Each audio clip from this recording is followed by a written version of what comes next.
အဲ့ဒီလူကဘယ်တော့မှမမျှော်လင့်ထားခဲ့ဘူးအလွန်မင်းအားနေလုံးတာကတနေ့နဲ့ကြောက်စရာကောင်းတဲ့အစွမ်းအင်အားဖြစ်သွားနိုင်မယ်လို့ပေါ့သူဘယ်လောက်တောင်အားနေခဲ့လို့လဲဘယ်သူမဆိုတာမန်ကာရှန်ကပုတ်လိုက်ရုံနဲ့သူ့ကိုချက်ချင်းတည်သွားစေနိုင်တယ်ဒါပေမဲ့လည်းတနေ့နဲ့သူကလုံးဝမတည်ဘူးဖြစ်နေပြန်ရောအကြောင်းပြချက်ကတော့ရိုးရိုးလေးပါသူကလက်ချောင်းတွေမှာလက်စွပ်တွေအများကြီးဝတ်ထားလို့ပါလက်စွပ်တကွင်းစီကတည်စေနိုင်တဲ့တိုက်ခိုက်မှုတစ်ခုစီကိုကာကွယ်ပေးနိုင်တဲ့တာမန်အခြေအနေမျိုးမှာဆိုရင်လက်စွပ်တကွင်းကတည်စေနိုင်လောက်တဲ့တိုက်ခိုက်မှုနဲ့ရင်ဆိုင်ရမှသာအလုပ်လုပ်မှာပါအကယ်၍သူတာနည်းနည်းလေးပူတတ်မှာခဲ့မယ်ဆိုရင်တိုက်ခိုက်မှုတော်တော်များများကလက်စွပ်တွေကိုအလုပ်လုပ်အောင်လှုပ်ဆောင်နိုင်မှာမဟုတ်ဘူးဒါပေမဲ့အဲ့ဒါကပဲအဓိကပြဿနာဖြစ်နေတာသူကအလွန်အားနည်းလုံးတဲ့အတွက်တိုက်ခိုက်မှုတိုင်းကြီးပါကသူ့အတွက်တည်စေနိုင်လောက်တယ်ဒါကြောင့်ထိမှန်မှုတိုင်းကလက်စွပ်တွေကိုအလုပ်လုပ်စေခဲ့တယ်ရလကတော့ရိုးရိုးလေးပါပဲဘယ်တိုက်ခိုက်မှုကမှသူ့ကိုတကယ်တမ်းမနာကျင်စေနိုင်တော့ဘူးပြင်ပလူတွေကတော့ထူးဆန်းတဲ့အထင်မြင်တစ်ခုစတင်ဖြစ်ပေါ်လာကြတယ်သူတို့ကဒီလူကိုမယုံနိုင်တော့အောင်စွမ်းအားကြီးမားတဲ့သူလို့စတင်ယုံကြည်လာကြတယ်သူ့အပေါ်တိုက်ခိုက်မှုတိုင်းကရာနှုန်းပြည့်ပြည့်သွားခဲ့တာကိုဒါကြောင့်စွမ်းအားကြီးတဲ့တိုက်ခိုက်ရေးသမားတွေကသူ့ကိုအနည်းဆုံးတော့သူတို့နဲ့အဆင့်တူတဲ့သ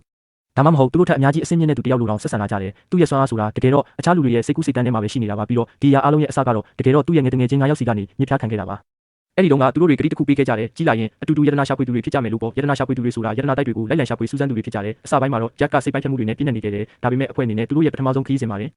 သူ့ရဲ့အိမ်မက်ကချက်ချင်းဆိုသလိုပျက်စီးသွားခဲ့ရတယ်ဘာလို့လဲဆိုတော့သူနဲ့သူ့တငယ်ချင်းတွေကြားကကွာဟချက်ကအလွန်ကြီးမားလုံးနဲ့ဆိုတာသူသဘောပေါက်သွားလို့ပါသူ့တငယ်ချင်း9ယောက်လုံးကမယုံနိုင်တော့အောင်တမကြပြီးသူကိုယ်တိုင်ကတော့တိုက်ခိုက်ရေးမှာပါရမီလုံးဝမရှိခဲ့ဘူးခရီးစဉ်တစ်ခုလုံးမှာသူကဘာမှသိမကူညီနိုင်ခဲ့ပါဘူးဒါပေမဲ့သူ့ရဲ့အပေါင်းအသင်းတွေကသူ့ကိုဘယ်တော့မှအထင်မသေးခဲ့ကြသူတို့ကသူ့ကိုအမြဲတမ်းခေါ်သွားပေးခဲ့ကြတယ်ဒါကြောင့်သူ့အဖွဲ့ကနေထွက်ဖို့ဆုံးဖြတ်လိုက်တယ်ဒါပေမဲ့သူအားလုံးကိုသူ့ရဲ့ဆုံးဖြတ်ချက်ပြောလိုက်တဲ့အခါအခြေအနေတွေကထူးထူးဆန်းဆန်းပြောင်းလဲသွားခဲ့တယ်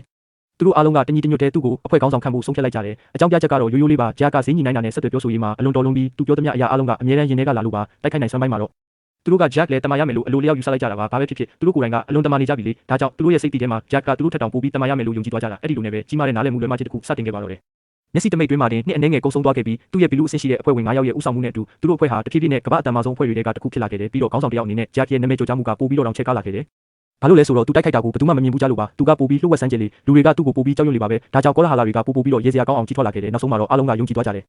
ယ်သူဟာအဆင့်ရှိတဲ့ယတနာရှာဖွေသူတို့အားလုံးထဲမှာအတန်မာဆုံးသူဆိုတာကိုပေါ့ဒါပေမဲ့လက်တွေ့မှာတော့သူဘယ်တော့မှမတိုက်ခိုက်ရတဲ့အကြောင်းပြချက်တစ်ခုပဲရှိပါတယ်ပထမတစ်ခုကသူ့ရဲ့အဖွဲ့ဝင်တွေကအရန်တန်မာလုံးလို့သူ့အကူအညီကိုဘယ်တော့မှမလိုခဲ့တာပါဒုတိယတစ်ခုကတော့အကယ်၍သူတာတိုက်ခဲ့ရင်အမှန်တရားကပေါ်သွားမှာမို့လို့ပါဒီနေ့မှာတော့ဂျက်တီထောင်ခဲ့တဲ့တိုက်ခိုက်ရေးအဖွဲ့က First Steps အဖွဲ့ဝင်တွေခေါ်ယူနေပါတယ်တိုက်ခိုက်ရေးအဖွဲ့ဆိုတာအဖွဲ့ငယ်များကြီးနဲ့ဖွဲ့စည်းထားတဲ့အဖွဲ့အစည်းတစ်ခုပါအဲ့ဒီထဲမှာအတန်မာဆုံးအဖွဲ့ကိုတော့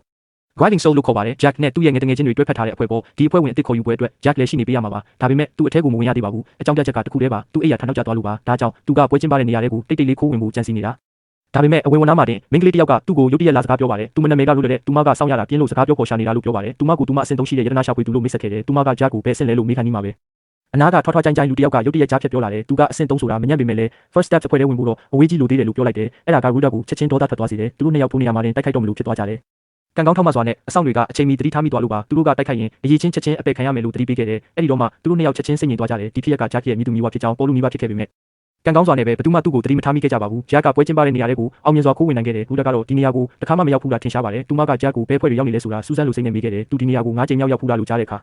သူမကသူ့ကိုချက်ချင်းရှင်းပြခိုင်းတော့တယ်ဂျက်ကဇိမ်ခံဝတ်စုံတွေဝတ်ထားတဲ့အဖွဲ့တစ်ခုစီကိုလက်ညှိုးထိုးပြလိုက်တယ်အဲ့ဒါကဒီပွဲမှာပါဝင်တဲ့အတန်မာဆုံးဖွဲ့ပါသူတို့ကအဆင့်9ရတနာတိုက်တွေကိုတော့အောင်နိုင်တဲ့စွမ်းရှိကြတယ်သူတို့ရဲ့ခေါင်းဆောင်ကတော့အခါလို့ခေါ်တဲ့သူပါအားလုံးကအတိမတ်ပြုထားတဲ့အဆင့်9အစွမ်းထက်ပုဂ္ဂိုလ်ကြီးပေါ်ယတနာရှာဖွေသူအများပြားကသူ့ရဲ့အတိမတ်ပြုမှုကိုရဖို့မျှော်လင့်ကြတယ်ဒါပေမဲ့သူကအခုလိုပွဲမျိုးတွေမှာလူခေါ်လေးသိမရှိပါဘူးအဲ့ဒီနောက်ဘူးတာကအထက်ဘက်ပူကြတဲ့နေရာကနောက်ထပ်စပွဲတစ်ခုကိုတတိထားမိသွားတယ်အဲ့ဒီနေရာမှာဘယ်သူမှထိုင်မနေဘူးဂျက်ကဘယ်လိုရှင်းပြရမလဲမသိဖြစ်နေတော့မှပဲစောစောကထွားထွားကြိုင်ကြိုင်လူကြီးကနောက်တစ်ခါထပ်ပြောလာပြန်တယ်သူကအဲ့ဒီစပွဲက Guiding Soul စပွဲရဲ့စပွဲလို့ပြောပါတယ် First Step စပွဲကြီးကိုတီထောင်ခဲ့တဲ့တနာရီလာအဖွဲ့ပေါ်ပြီးတော့ဒီနေ့လူအများကြီးစုဝေးနေကြရတဲ့အကြောင်းရင်းကလည်း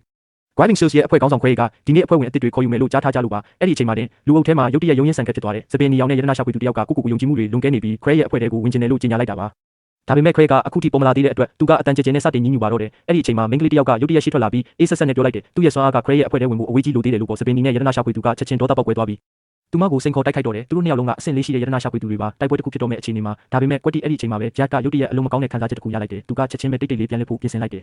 အကြောင်းပြချက်ကရိုးရှင်းပါတယ်သူအဲ့ဒီမင်းကလေးကိုမှတ်မိသွားလို့ပါသူစိတ်ထဲမှာအတွေ့တစ်ခုပဲရှိတော့တယ်ဒီနေ့ဒီနေရာကိုသူလုံးဝမလာခဲ့တင်ဘူးဆိုတာပါပဲဒါပေမဲ့သူဘလောက်ပဲတတိထားပါစေအဲ့ဒီမင်းကလေးကလူအုပ်ထဲကနေသူ့ကိုမြင်သွားခဲ့တယ်သူမကစပင်နီနဲ့လူကိုချက်ချင်းလှည့်ရှုလိုက်ပြီးဂျက်ကိုလူအုပ်ထဲမှာလိုက်ရှာပါတော့တယ်အသင့်ပြင်နေတဲ့စပြီး